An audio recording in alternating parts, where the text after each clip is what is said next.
31 પૂર્વે દારૂ ઘુસાડવાનો બુટલેગરોનો પ્રયાસ નિષ્ફળ કરતી પોલીસ. પારડી હાઈવે પર કન્ટેનરમાં ₹2.12 લાખનો દારૂ લઈ જતા 2 ઇસમો ઝડપાયા, જ્યારે એક મહિલા વોન્ટેડ. 31 પૂર્વે પોલીસે પારડી હાઈવે પરથી કન્ટેનરમાં દારૂનો જથ્થો લઈ જતા પોલીસે 2 ઇસમોને ઝડપી પાડ્યા હતા. વલસાડ એલસીબીની ટીમ પેટ્રોલિંગમાં હતી. તે દરમિયાન મળેલ બાતમીના આધારે પારડી 4 રસ્તા નેશનલ હાઈવે નંબર 48 ઉપર વોચ ગોઠવી હતી.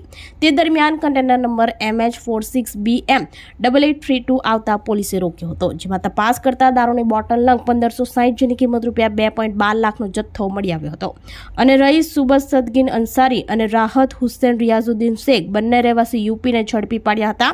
અને આ અંગે પૂછપરછ કરતા સેલવાસથી એક મહિલાએ દારૂનો જથ્થો ભરી આપતા તેને વોન્ટેડ બતાવી હતી. અને દારૂનો જથ્થો, કન્ટેનર, મોબાઈલ સહિત કુલ ₹12.22 લાખનો મુદ્દામાલ કબજે કરી પારડી પોલીસ મથકે પ્રોહિબિશન એક્ટ હેઠળ ગુનો નોંધી વધુ તપાસ હાથ ધરવામાં આવી હતી.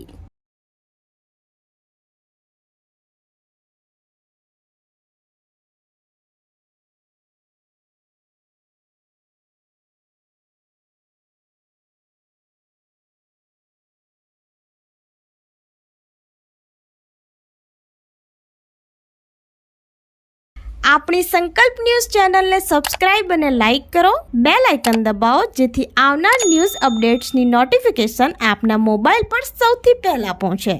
Like, subscribe and share the video.